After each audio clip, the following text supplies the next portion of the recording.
Lahore police भत्ता mafia के सामने बेबस दिखाई दी। शादबाग के इलाके में भत्ता ना देने पर मुलजिमान की अंधाधुंध फायरिंग, इमरान नामी नौजवान बाल बाल बच गया। पुलिस ने मुकदमा दर्ज कर की कार्रवाई का आगाज कर दिया। मजीद तफसीलात जानते हैं, अपने नुमाइंदा मलिक मुश्ताक हमारे साथ लाइन पर मौजूद हैं। मलिक मुश्ताक, बताइएगा कार्रवाई कहां तक पहुंची?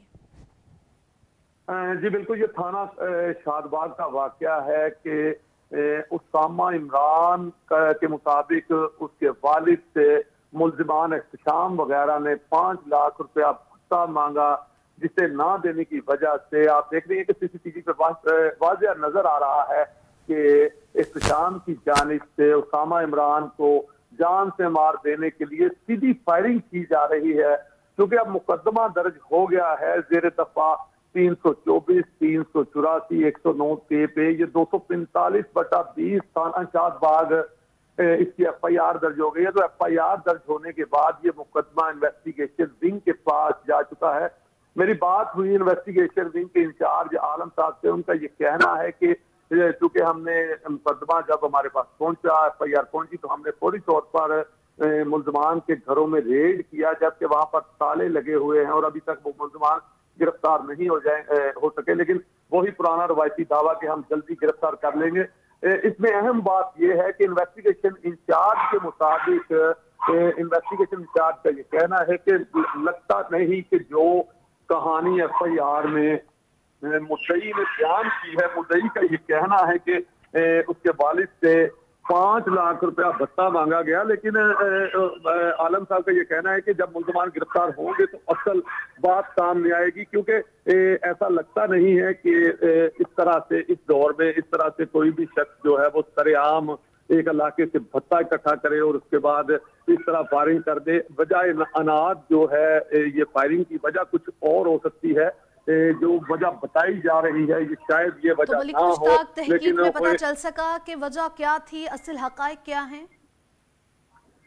जी कोशिश कर रहे हैं पुलिस वाले, क्योंकि जो इब्तदाई इन्वेस्टिगेशन है वो बिल्कुल FIR के मुताबिक शुरू की जाती है। और FIR में तो वाज़ेह लिखा गया है कि एहतशाम वगैरह ने जो है उसामा के वालिद से, इमरान से 5 लाख रुपया भत्ता मांगा था। लेकिन जब FIR अब दर्ज हो चुकी है तो जो अभी तक की रिपोर्ट है उसके मुताबिक तो FIR के मुताबिक इन्वेस्टिगेशन हो रही है। तो जैसा कि मैंने आपको बताया कि इन्वेस्टिगेशन इंचार्ज का ये कहना है कि उस वक्त तक कोई सूरत हाल सामने नहीं आएगी जब तक गिरफ्तार नहीं हो जाते। जब मुल्जिमान गिरफ्तार हो जाएंगे तो उनसे भी जो है वो बात पता चलेगा कि उन क्या वजह थी कि उन्होंने शारायाम पर दिन दहाड़े जो है वो एक शख्स पर फायरिंग की।